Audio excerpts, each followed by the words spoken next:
Friends, आज का topic है कि क्या क्लास टेंथ की मैथ की जो सिलेबस होती है उसको हम 4 महीना में कंप्लीट कर सकते हैं। बहुत सारे स्टूडेंट लोग ने पूछे थे कि क्या सर अभी मैथ हम लोग नहीं पढ़े शुरुआती दौर में और अभी 6 महीना यानी 5-4 महीना बचा हुआ है, क्या हम मैथ को कंप्लीट कर सकते हैं या मैथ में अच्छा स्कोरिंग कर सकते हैं। तो उन सभी से मैं कहना चाहूंगा कि बिल्कुल आप सभी कर सकते हैं, लेकिन अभी आपको इन तीनों चीज पर विशेषकर ध्यान देना पड़ेगा। सबसे बड़ा बात होता है डेडिकेशन। डेडिकेशन का मतलब हुआ कि आपको दृढ़ संकल्पित होकर इस टॉपिक पर आप सभी को रेगुलर प्रैक्टिस करना पड़ेगा। तभी आप यह मैथ का जो सिलेबस है इतना भारी उसको आप 4 महीना में कंप्लीट कर सकते हैं। डेडिकेशन हो गया पहला डेडिकेशन, दूसरा हो गया डिसिप्लिन, तीसरा हो गया स्मार्ट वर्क।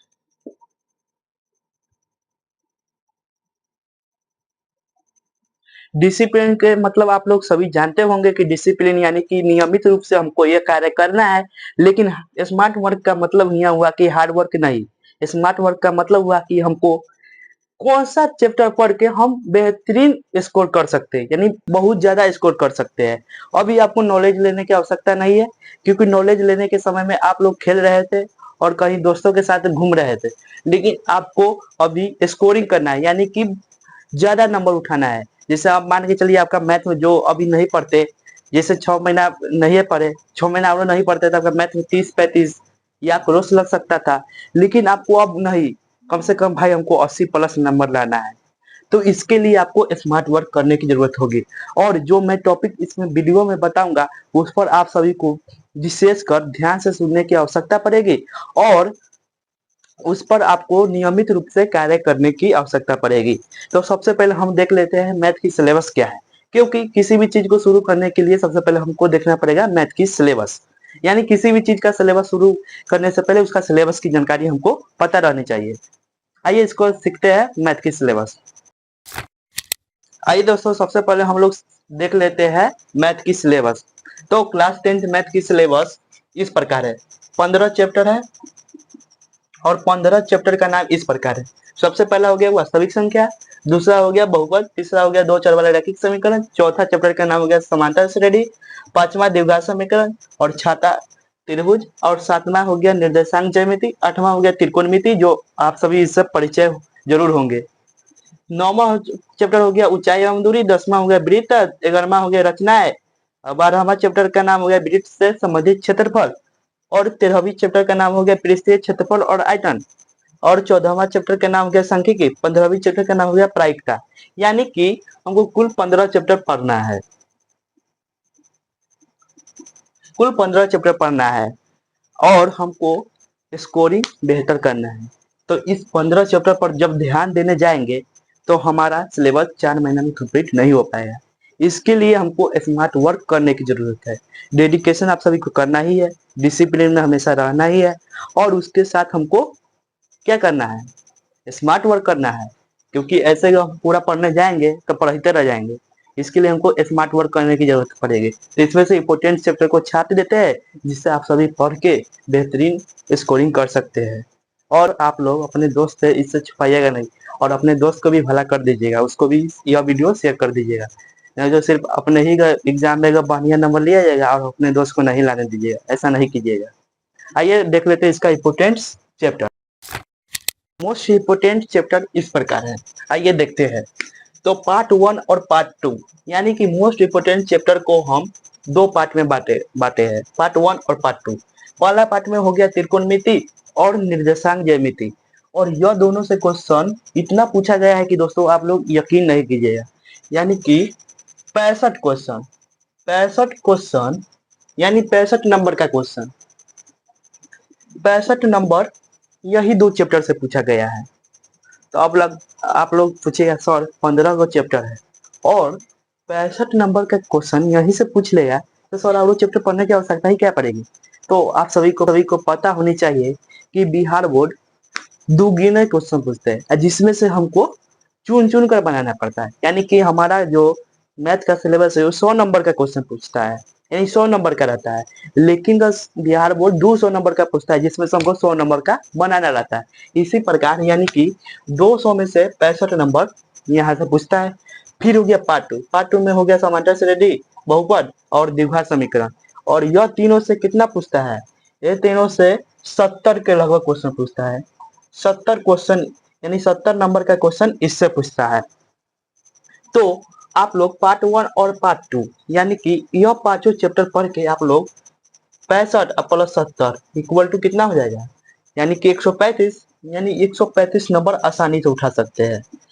तो अब 100 200 में से 135 नंबर, यानी कि ये पांचों चैप्टर पढ़ के आप 80% मार्क्स आसानी से उठा सकते हैं। 80% मार्क्स, 80% मार्क्स आसानी से उठा सकते हैं। तो आप लोग पूछिए सर, यानी कि 135 नंबर यहीं से चलाएगा, तो आप 88% क्यों बोल रहे हैं? तो आप सभी को बोल रहे हैं कि इसमें से ऑब्जेक्टिव और सब्जेक्टिव रहेगा। तो ऑब्जेक्टिव तो यहाँ से रहेगा, सब्जेक्टिव भी यहीं से रहेगा, लेकिन लॉन्ग आंसर टाइप क्वेश्चन हो जाता है ना, यानी शॉर्ट आंसर टाइप क्वेश्चन यहाँ से मिलेगा, लेकिन लॉन्ग आंसर टाइप क्वेश्चन कुछ ही मिलेगा इसमें से। तो लॉन्ग आंसर टाइप कौन कौन याद कर लेना है, और जिससे हम एग्जाम में बेहतरीन कर सकते हैं। तो लॉन्ग आंसर टाइप क्वेश्चन को हम बता देते हैं। तो सबसे पहला हुआ कि निश्चित, यानी हर साल फिक्स क्वेश्चन, यानी fixed question, FIXED, fixed question पूछना ही पूछना है, वह क्वेश्चन बता दें। सबसे पहला ग्राफ बनाने के सीख लीजिएगा, ग्राफ से हर साल पूछता है, ग्राफ बनाने के सीख लीजिएगा। दूसरा हो गया हाइट एंड डिस्टेंस, इसको हम हिंदी बोलते हैं ऊंचाई एवं दूरी। और तीसरा हो गया कंस्ट्रक्शन, यानी रचना और रचना। और यह तीनों से, और यह तीनों चैप्टर से हर साल फिक्स है कि लॉन्ग आंसर टाइप क्वेश्चन इससे आएगा तो आएगा ही। इससे देख, यह तीनों टॉपिक से ऑब्जेक्टिव टाइप क्वेश्चन नहीं आएगा, लेकिन लॉन्ग आंसर टाइप क्वेश्चन आएगा। यानी कि 15 नंबर यहाँ से फिक्स हुआ, 80 नंबर यहाँ से फिक्स हुआ, 80 15 के 95। और समांतर श्रेणी बहुपद और द्विघात समीकरण पढ़े, यानी बहुपद और द्विघात समीकरण से एक क्वेश्चन 5 नंबर वाला फिक्स रहेगा। बहुपद और द्विघात समीकरण से 5 नंबर वाला एक क्वेश्चन फिक्स रहेगा, यानी कि यहाँ से 5 नंबर मिल गया, यानी कि 100 नंबर। तो 100 नंबर आप लोग आसानी से उठा सकते हैं, लेकिन उसके लिए आपको स्मार्ट वर्क करनी पड़ेगी। तो आपको 5 चैप्टर पढ़िए और 80% मान के चलिएगा, 80% मार्क्स आप उठा सकते हैं आसानी से। और इसको इतना बढ़िया से पढ़िएगा कि आपको जुबान पर याद हो जाए। और इसको किस प्रकार पढ़ना है आइए समझाते हैं। इन पांचों चैप्टर को कैसे पढ़ना है आइए समझते हैं। तो सबसे पहले आपको वन शॉट वीडियो देखना है।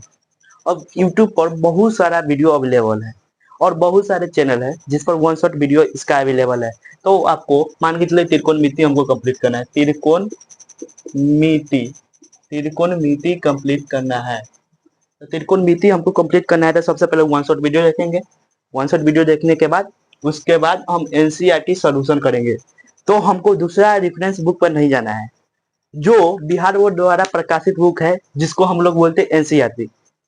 NCERT बुक को हमको पूरा हल करना है, यानी कि 8वां चैप्टर हुआ त्रिकोणमिति, उसमें के जितना क्वेश्चन है यानी एग्जाम्पल क्वेश्चन और जितना क्वेश्चन है सबको हमको प्रूव कर मतलब हल कर लेना है, सोल्यूशन कर लेना है। तीसरा हो गया कि क्वेश्चन बैंक, आपको क्वेश्चन बैंक, ऐसा क्वेश्चन बैंक चुनना है कि जो चैप्टर वाइज हो, और त्रिकोणमिति का जितना क्वेश्चन पूछा गया होगा, वो जो जितना क्वेश्चन MBBI क्वेश्चन पूछा गया होगा वो सब क्वेश्चन बैंक में होगा। और क्वेश्चन बैंक को आपको, क्वेश्चन बैंक का जितना क्वेश्चन रहेगा यानी कि MCQ यानी मल्टीपल चॉइस क्वेश्चन यानी ऑब्जेक्टिव क्वेश्चन और short answer question, long answer question, सबको मतलब सोल्यूशन कर लेना है। और चौथा हमको एक चाहिए सैंपल पेपर। सैंपल पेपर उसको बोलते हैं जो सिर्फ इस इम्पोर्टेंट क्वेश्चन उसमें दिया रहता है। अब मान के चलिए दोस्तों, त्रिकोणमिति आप पढ़ने चाहिएगा तो उसमें बहुत सारे क्वेश्चन रहेगा। तो आपको सबसे पहले वन शॉट वीडियो देखना है, NCERT सोल्यूशन करना है, तब उसके बाद हमको MBBI क्वेश्चन सबको सिर्फ पढ़ना है। तो MBBI क्वेश्चन कहाँ मिलेगा? तो क्वेश्चन बैंक में मिलेगा और सैंपल पेपर में मिलेगा। यानी कि 4 स्टेप आप पूरा कीजिए तो आपको एक भी नंबर नहीं कटेगा। यानी कि आपको पता चल जाएगा हाँ कैसा क्वेश्चन पूछा जाता है और कैसा क्वेश्चन को हमको किस प्रकार लिखना है। तो यह पता चल जाएगा आपको क्वेश्चन बैंक और सैंपल पेपर से। तो पहले आपको वन शॉट वीडियो देखना है, NCERT सोल्यूशन करना है, क्वेश्चन बैंक करना है, सैंपल पेपर सॉल्व करना है। तो ये सब कीजिएगा तो आपको आराम से मैथ का जो सिलेबस है वो आप लोग आराम से 90% प्लस स्कोर कर सकते हैं। आपको बस 3 चीज़ पर ध्यान रखना है, डेडिकेशन, डिसिप्लिन और स्मार्ट वर्क। अभी हार्ड वर्क करने की आपको ज़रूरत नहीं है। तो आप लोग सोचिए कि सर जो बताया है इससे हम 5 को चैप्टर पढ़ेंगे, तो नहीं, 5 को चैप्टर को आप सबको सबसे पहले कंप्लीट करना है, यानी मेन 5 चैप्टर को आपको सबसे पहले कंप्लीट करना है। फिर उसके बाद आप अगर आपके पास टाइम बचता है तो नेक्स्ट चैप्टर भी पढ़ सकते हैं। अगर आपके पास टाइम नहीं बचता तो इन्हीं 5 चैप्टर से आप आसानी से बहुत बढ़िया नंबर ला सकते हैं। और चैनल को सब्सक्राइब जरूर कीजिएगा और वीडियो को लाइक जरूर कीजिएगा। और ऐसा ऐसा वीडियो आप सभी को पाना चाहते हैं तो मेरे चैनल से हमेशा जुड़े रहिएगा और ये सब कीजिए और अपने दोस्तों को शेयर कीजिए, अपने दोस्त को भी आगे बढ़ाइए, सिर्फ अकेले आगे नहीं बढ़िए। थैंक यू दोस्तों।